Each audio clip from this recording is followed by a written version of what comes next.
I've got a copy of an article from a Shop Notes issue from 1992 which describes a process for making a mallet, which involves putting metal inside the head of the mallet to give it more weight.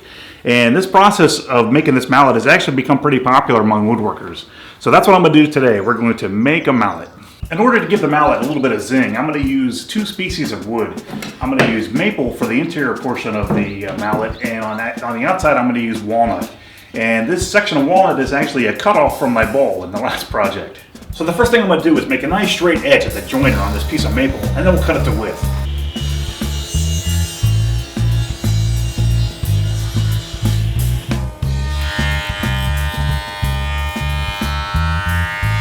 Now that we got one face nice and flat at the joiner, we can go ahead and plane this piece to thickness.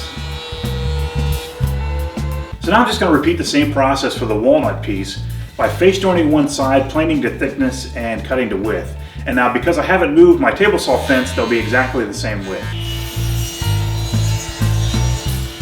I'm going to square up both ends of our maple core, then I'm going to drill a hole on each end to receive the weight.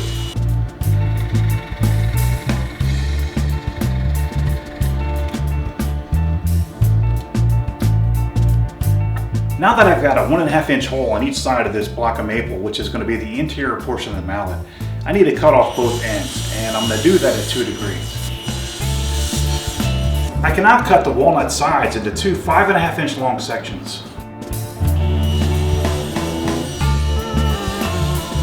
Because we cut these two side pieces at 2 degrees, we created a nice wedge section for the handle to go into.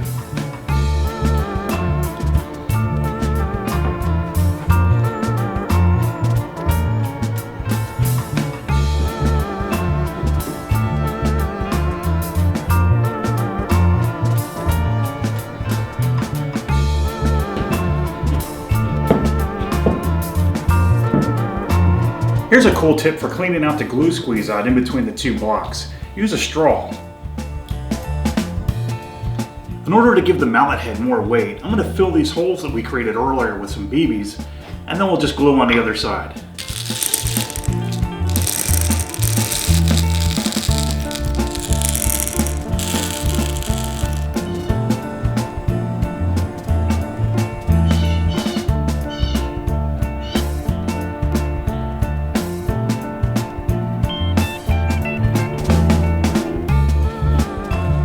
The walnut and the maple didn't line up exactly flush on both sides, so I'm going to take 2 light passes at the table saw to get everything nice and even.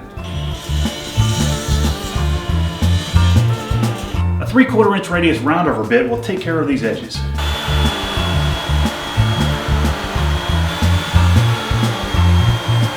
With my random orbit sander, I'm going to gently roll back these edges on each end of the mallet head.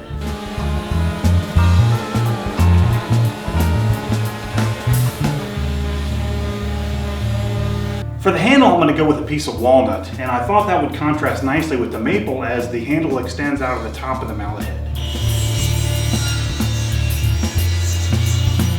With my homemade tenoning jig, I'll form a tenon on one side of the handle.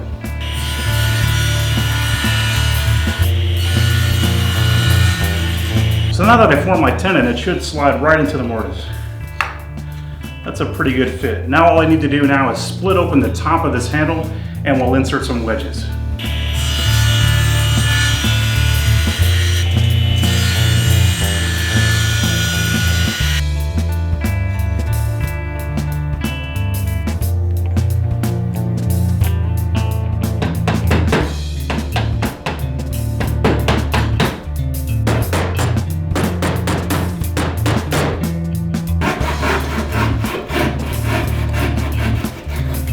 For the handle, I'm just going to shape it with a spoke shave and some sandpaper.